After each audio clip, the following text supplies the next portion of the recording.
reviens le lendemain matin. Le garçon est là et il me regarde, habillé avec un t-shirt blanc et un jeans noir. Il me regarde et je regarde ses baskets rouges, d'un rouge vif et pétant. D'un rouge vif pétant et d'un rouge saillant. Je le regarde et je m'assieds à côté de lui. La table est vide, ce n'est pas normal. Mais c'est quand je m'assieds qu'il dépose 2 cartes d'hôtel.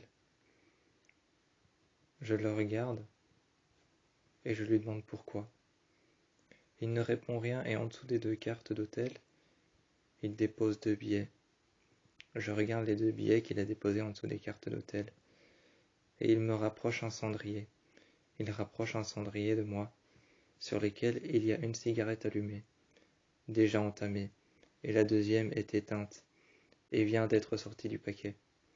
Elle a été déposée dans les cendres, et je vois qu'elle n'a pas été entamée, qu'elle vient d'être prise dans le paquet. Moi, je la regarde, et puis je le regarde lui.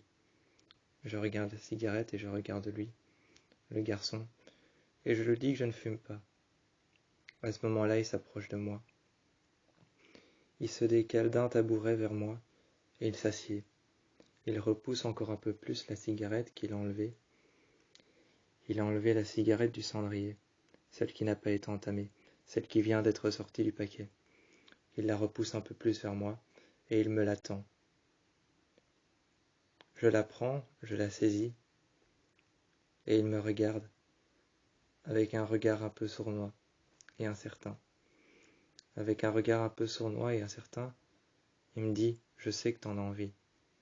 Je la dépose et je lui dis non, avec un peu de recul. Il s'approche de moi et continue à insister.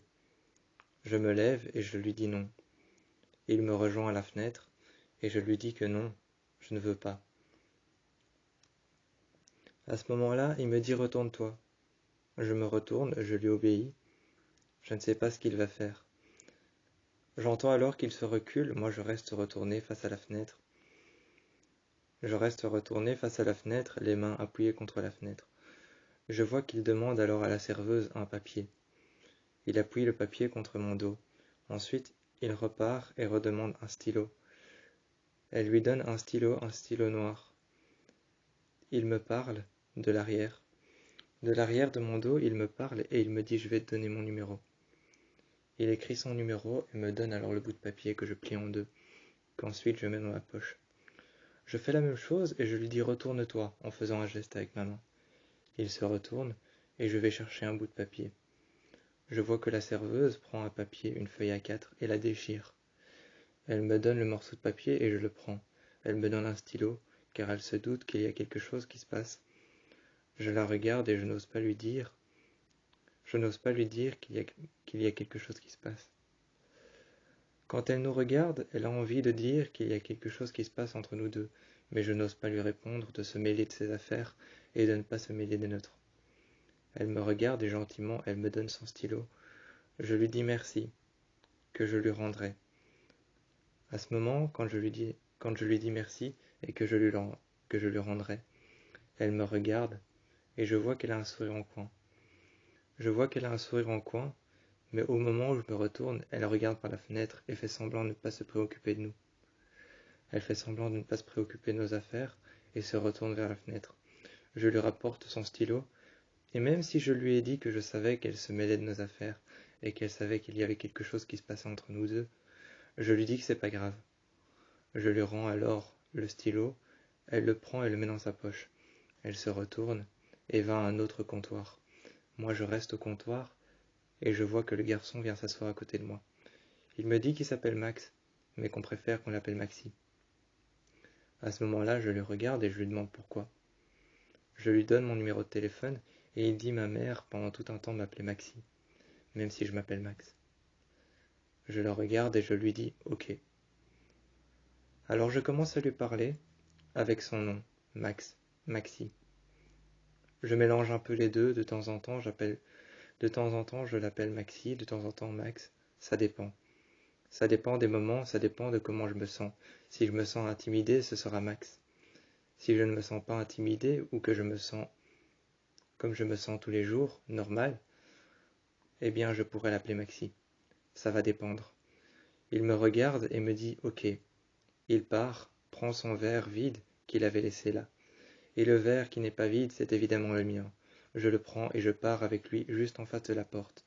Une femme rentre à l'intérieur avec un long impair noir. Avec un long manteau imperméable noir, avec un briquet à la main, un briquet à gaz et une cigarette éteinte qui vient d'être sortie du paquet. Je regarde cette femme qui rentre et je vois le paquet de Marlboro ouvert dans sa poche. Je la regarde et je me dis, à mon avis, celle-ci, ça doit être une fumeuse qui vient tous les jours dans ce bar. Il me regarde et il me dit, oui, peut-être. Je me retourne vers la fenêtre et je me dis dans ma tête, t'en penses quoi de son manteau? Il me regarde et il me dit, toi, t'as quelque chose à me dire. Je me regarde dans le miroir et je regarde si je suis différent. Je me regarde dans le miroir et je regarde si ma réflexion est différente, si je suis différent, si mon visage est différent, si je montre une expression différente. Il me regarde moi en train de me regarder dans le miroir et je regarde la femme. Je regarde la femme avec son grand manteau noir. Je regarde cette femme avec son grand manteau noir s'asseoir à une table seule. Elle s'assied à une table seule et elle retire son grand manteau noir. Elle pose son briquet devant elle et le paquet de cigarettes. Il se retourne vers moi et il me dit « Toi, tu as quelque chose en tête ». Saisi, je me retourne vers lui et je dis non en prétendant que je n'ai rien en tête. Il me regarde et ne dit rien. Et je lui demande « Qu'est-ce que tu penses de la femme au manteau noir ?» Il regarde son manteau et me dit « Pas grand-chose ».